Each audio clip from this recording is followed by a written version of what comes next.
Hi, and welcome to sample lab number 7. This is going to be digital logic design using K-mapping.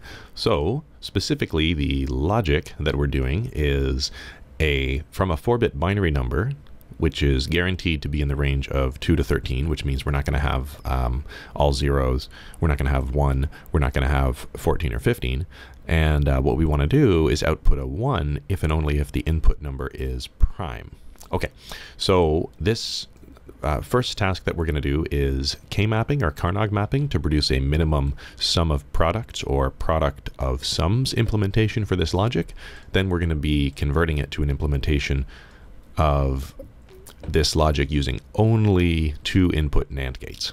Okay, then simulating it in Multisim. And what we're going to have a separate video where we build it on the breadboard, and then we can also discuss what the chip implementation would look like in this video towards the end if we consider those other implementations. Okay, so first step is to go and take this logic and convert it into a Kmap so we can simplify it. All right, so let's just jump right to the Kmap. We've got a 4-bit binary number. So let's say let the number be ASDF equals 0000, etc. So these are the bits that we're going to be using. So the bits of the number are going to be called ASDF, and that's so that in Multisim we can turn them into things we can control easily when we're going to be toggling them later. You can make the variable names whatever you like. So now let's insert a table, and with 4 variables like this, we're going to need a 5x5 table. We'll change the size of that to be a little bit more square, and maybe a little bit bigger over there. We're going to need, so this is going to be AS along this row, and then DF along this row. So the first thing to do is number the top. And we want to use gray code numbering, so every bit only changes by 1. So rather than going 0, 1 to 1, 0, in order to have this column change by just 1, we're going to go from 0, 0 to 0, 1 to 1, 1, and then 1, 0. So same thing down this column for the AS entries. The top row is the DF entries. Then we've got the AS entries this way: 0, 0, 0, 1, 1, 1, and 1, 0. Okay. Now we're going to put the entries in this table for all the different numbers that we've got. Okay, so let's just go across.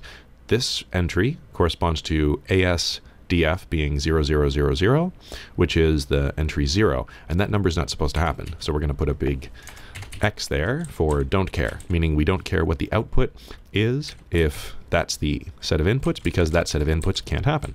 Okay. So 0001 also can't happen. 0011, which is 2, is prime. So we need a 1 for that. And then, oh wait, sorry, 0011 is 3, but that's still prime. So we'll put a 1 there. 2 is prime. 0100, that is 4, which is not prime. Then we've got 0101, that's 5, that's prime. 0111 is 7, which is prime, and 0110 is 6, which is not prime. Now we'll go 1100, which is 8 plus 4 is 12, not prime. 1101 is 13, which is prime. 1111 is 15, which can't happen. 1110, 14 can't happen. Okay, now we've got 8 plus 0 is 8, so that's not prime. 8 plus 1 is 9, not prime. 1011, 8 plus 3 is 11, which is prime. And 1010 is 10, which is not prime. Okay, so we should end up with this table here. All right, so this is the table that we're going to use to make our Karnaugh map. Okay, so first thing we're going to do is what's called the sum of products implementation. And the trick for this is to, sure. Whoa, that's not what I wanted to do. So the trick for this is to take the places where there's a 1 in the Karnaugh map So we'll copy that and we'll paste it over here. And what we need to do is draw some rectangles. So we've got the rectangle tool, and we want to pick the biggest squares that contain ones. So you think, okay, well, we could get those ones, but we can also contain these ones in this square, which is bigger.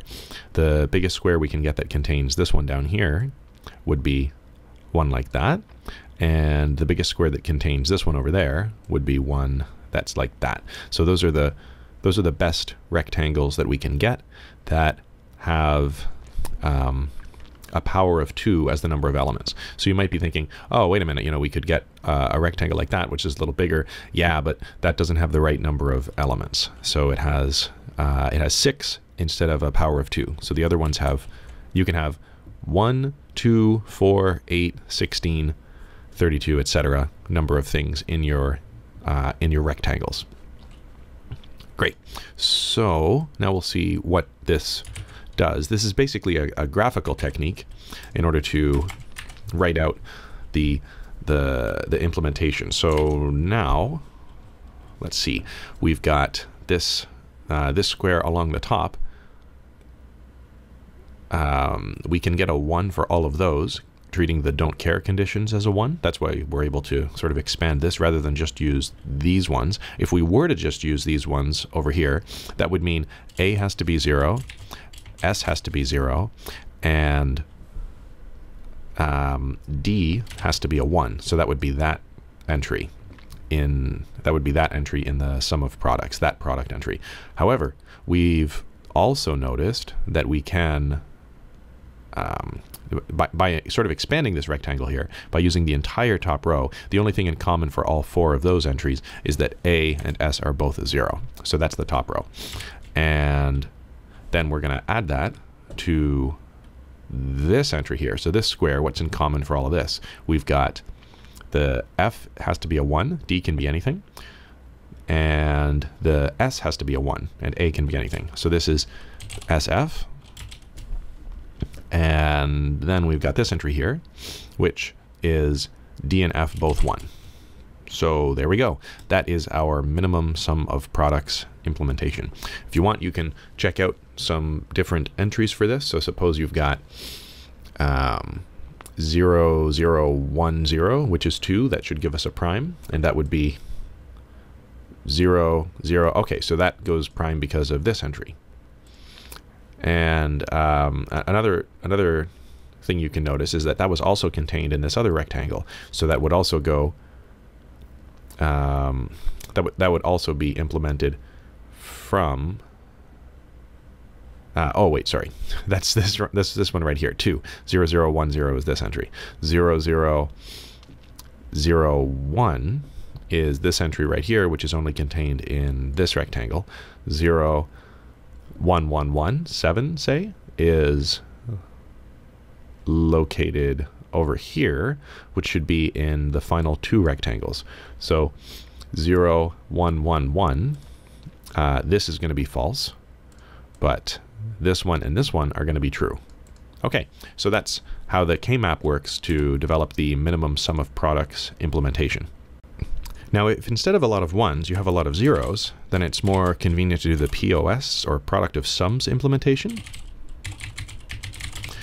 And the method for doing this is pretty similar to the sum of products implementation, although it's a little bit harder to explain. So let's give it a shot. So what you do is form boxes with the zeros, and whether you're doing sum of products or product of sums, if you want to, you can take the boxes over the sides. So in this situation, we can form a size 4 box for these 0 terms by going over the sides there. And around the sides also works with the gray code. You notice that there's only one thing different between this and there. So specifically, it's the D entry. So the F is in common and the D is different. So the other boxes we can form would be like there, wrapping around the top, and also this one going around that way.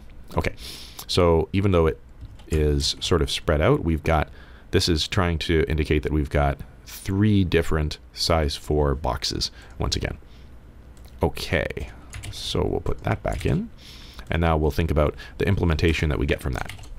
So let's I'll just kind of come up with the implementation, then explain how it works. So first of all, let's look at the implementation that we would get for this box here, which is wrapping around to that one. The common things for this is that S is 1 and F is 0. Yeah? Yeah. So S is a 1 and F is a 0. Okay.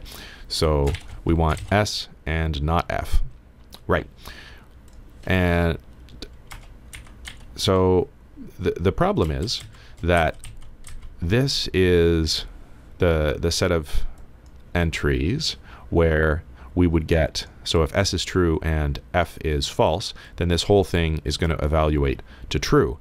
But if we want to make a set of terms which will give us a 0 overall after we multiply them, then we need to figure out the term that is, we want this term to be only false in that instance, rather than only true when S is 1, F is 0. We want a term that's only false in that case. And so what we can do is just take the inverse of this, which by De Morgan's law would be S bar or F. So that's the term that we're looking for that. All right.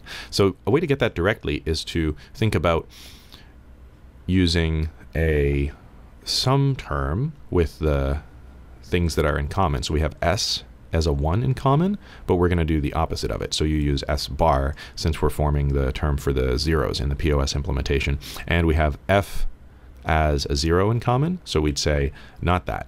And now maybe you can jump to this logic directly too and check that it works. So we need something that's going to be 0 only in the event that we are having an S as a 1 and the F term is a 0. And that's what this logical OR does. So if for this to give you a false, you need to have that S was not a 0, in other words S was a 1, and F was not a 1, in other words F was a 0. So it's consistent. That's sort of logically thinking through De Morgan's law backwards.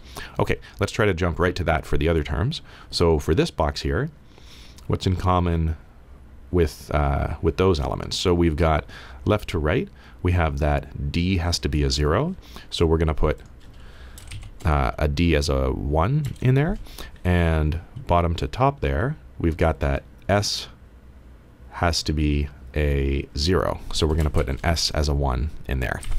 And now over here, for this last one, which was this box down there, so that one, wrapping around from this side to this side, we've got that F is a 0, so we're going to put an F as a 1. And we also have that A is a 1, so we're going to put a not A in there. Okay, so this is also an implementation that we have for the setup. So let's check that it works. If we put in, let's say the number 2, which would be 0, 0, 1, 0, so only D is true, then we should get a true overall. So because S is 0, this one evaluates to 1. Because D is a 1, this one evaluates to 1. And because A is a 0, this one evaluates to 1. So that works. If we put in a 7, then we should also get a true because 7 is prime. And 7 is S, D, and F are 1. So F is 1, so this one's true. D is 1, and so is S, I guess. So we have redundancy for this one. And F is a 1, so this one's true. And also A is a 0. So actually, all three of these evaluate to true, which means that if we were to look back at our table, then the box corresponding to 7 should have been well, uncovered by all three of the boxes, and that kind of makes sense, right? That's what you would need for that. So all the ones are uncovered by all of the boxes. Now, if you have multiple ones going to 0, so let's think about a number that's not prime here. So this entry here, this was covered by 2 different boxes. This corresponds to the number 8. So if we were to put in A is a 1, S is a 0, D is a 0, F is a 0, then we expect that 2 different ones of the terms are going to be taking it to 0. So the fact that it's covered by more than one of the boxes means that it's this is a redundantly expressed term here. So we needed this 0 expressed in more than one way in order to get the other zeros covered. So this one here and this one there were sort of tricky to catch, whereas these ones over here were a little bit easier. So let's check. If we were to put in 8, then we've got A is a 1 and all the other entries are 0.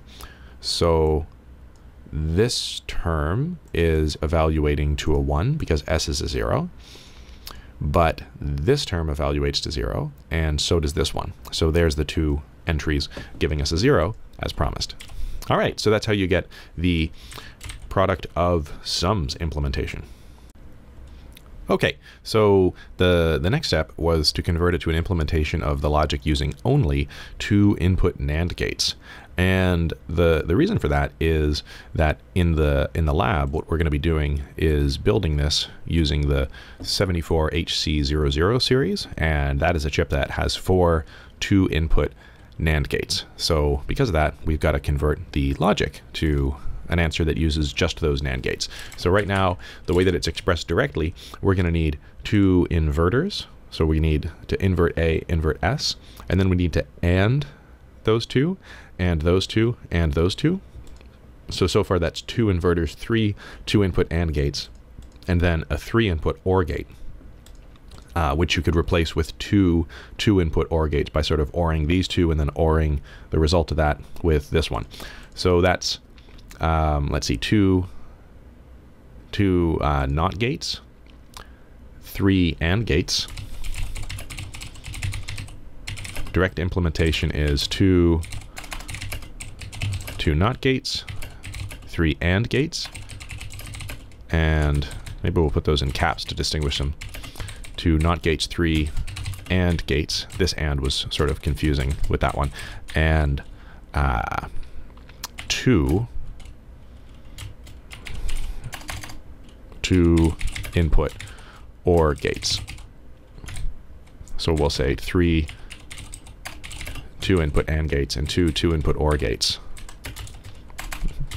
or 3 input OR gate. All right, so that's the direct implementation, which is part of the answer for step number 4. So if we wanted to convert it to a NAND implementation,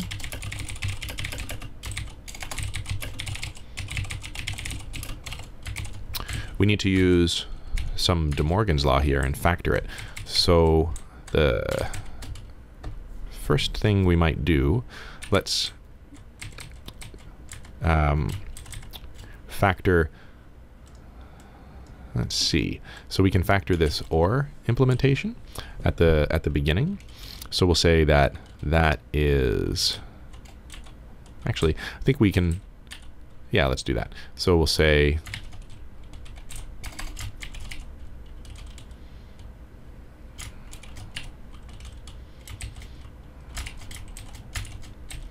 so A bar, S bar, and then we're going to be ANDing that with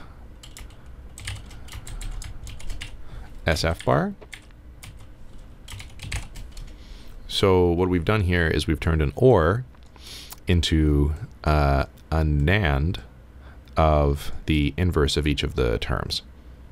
And then we can do that again with this entry here, which means we're going to end up ANDing this term. And let's see.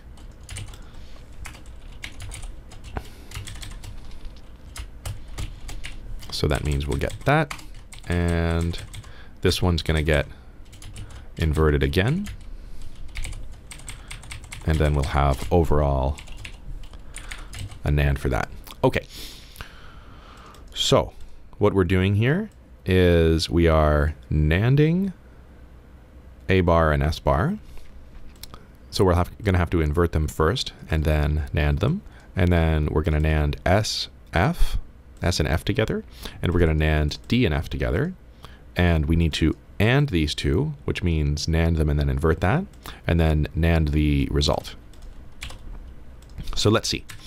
So if we use NANDs as inverters, this requires 1, 2, 3, 4, 5, 6 to get the AND gate, 7, 8.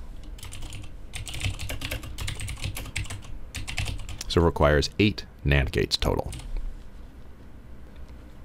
All right, let's go implement that with Multisim. There's not really anything new in the Multisim doing this, but we'll treat this as a review for how to get this this stuff again.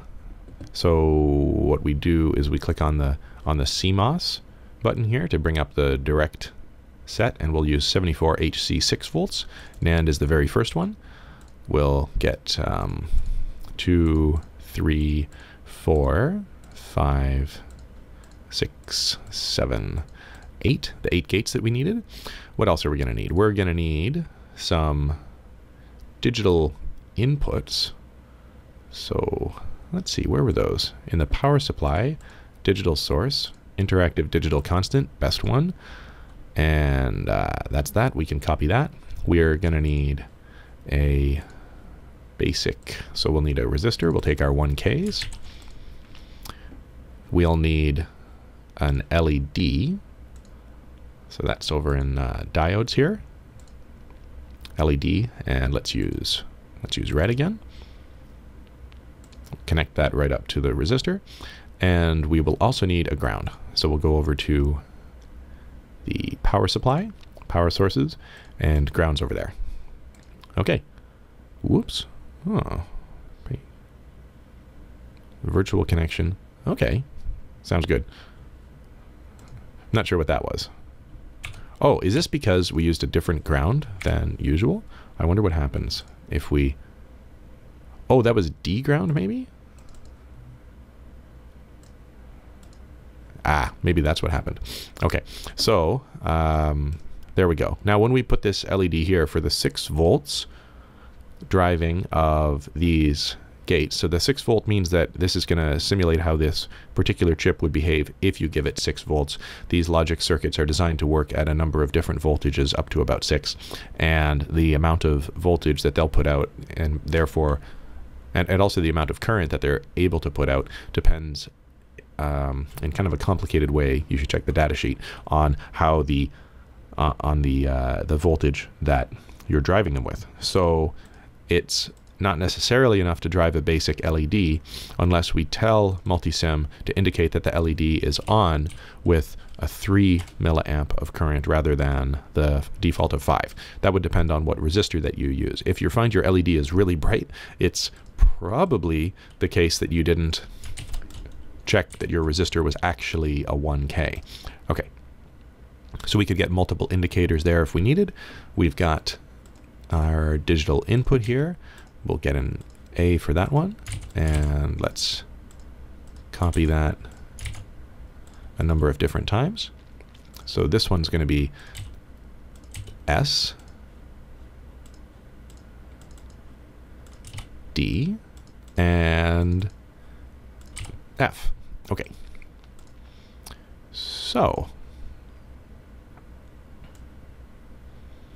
now we can go and implement this logic that we've got. So let's see, we're going to need to invert A.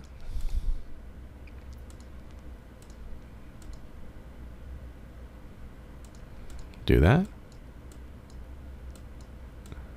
Yeah. We're going to need to invert S.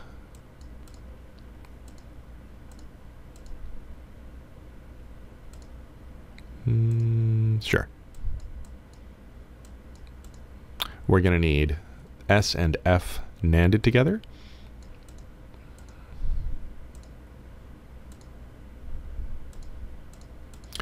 And we're going to need D and F NANDed together.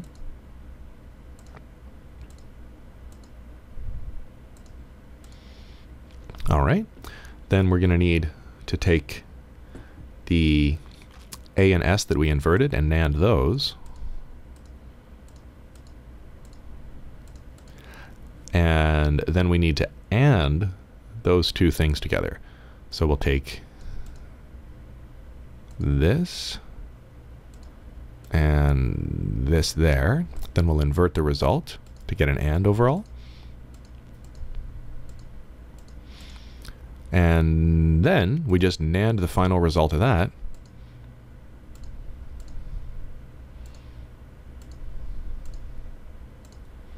And we should be done.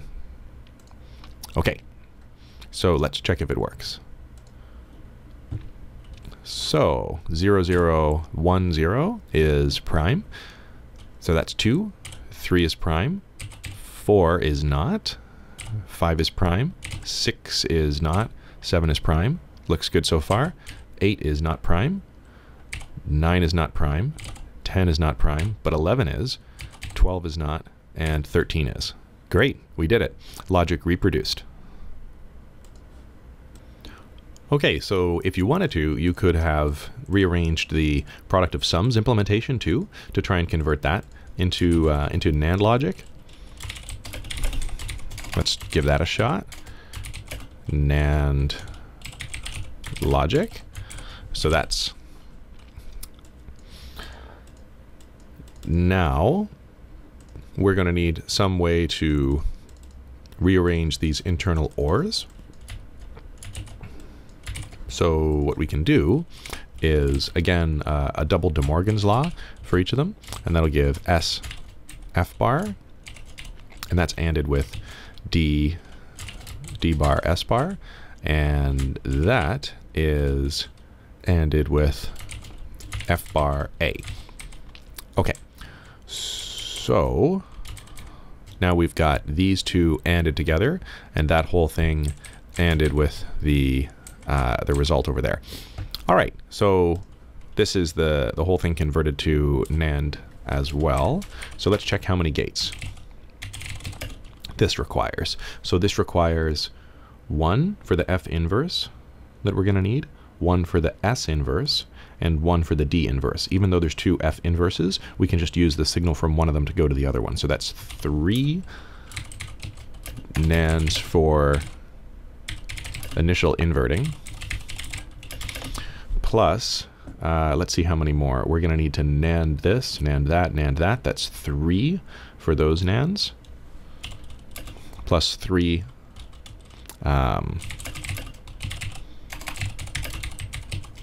3 for the direct NANDing of the terms, then 4 more to complete the 3 input AND at the end. So that would be 10 NANDs total. 10 NAND gates total. So for this particular problem, the product of sums implementation ends up being less efficient with NANDs than the sum of products implementation was. So the sum of products implementation we did required 8 NAND gates, and the product of sums one required only 6. So that's not always going to be the case. Sometimes the product of sums implementation is going to be more efficient than the sum of products implementation. It depends on what the particular circuit that you've got. So you're definitely better off checking both before you go and implement one, because it might be that one of the, if we had to use 2 extra gates in this implementation, and then we found out afterwards we could have gotten away with less gates, we'll be probably a little bit annoyed and upset. So that's definitely something to look into on the design side of it before you go and build it on the breadboard, because as you know, the breadboard building does take a while. So the last thing to consider is how the direct implementations worked. So we looked at this one directly, and this requires a 3 input OR gate, 2 inverters, and 3 AND gates. So that's 2 inverters, 3 2-input AND gates, and a 3-input OR gate, or 2 2-input OR gates. So that sounds like it's more efficient and would be a little bit more clear to draw with the inverters and the AND and OR gates. Those are a little bit easier for most people to understand. People are a little bit more comfortable designing with that by default than with the NAND gates. However, even though this is less gates total, you could think of it as 2 gates plus another 3 plus 2. So that's 7 gates instead of the 8 that we needed with NANDs. There's a couple of reasons why you probably would still want to use NANDs when you're implementing this. So one is, if you look at the kind of gates you can get on chips, so suppose we need the OR gates, we need one of these chips, and we need one of these chips for the inverters, and we need one of these chips for the 3 AND gates. So that means that rather than using just 2 of this same chip, we have to use 3 different chips, so that's going to take up more space on our breadboard. And because when we're using just 2 of these chips, every chip has the same NAND gates on it, the same gates on it, we could be kind of convenient with our wiring. So we have a lot of flexibility there. We could use, looking over at the Multisim, we can see where we need wires to go from one chip to the next. So any of these ones that are going directly from one gate to the next one, we could design it so that this is using gates that are close on our breadboard rather than having to jump all the way across and then back and forth a lot. Whereas if we were using let's say this alternative implementation, we would need to knot the inputs and then bring it over to the AND gates and then bring it over to the OR gates. Actually, I guess that's okay in this particular case. But if you imagine a simplification where you're sort of ANDing and then ORing and then ANDing after that for a really complicated circuit, the wires would be going back and forth across the circuit rather than sort of directly from the left to the right for a really complicated circuit. So this could be another reason that you might want to stick with just one type of gate as much as you can get away with. So that's it. Thanks for watching. I'll see you next time.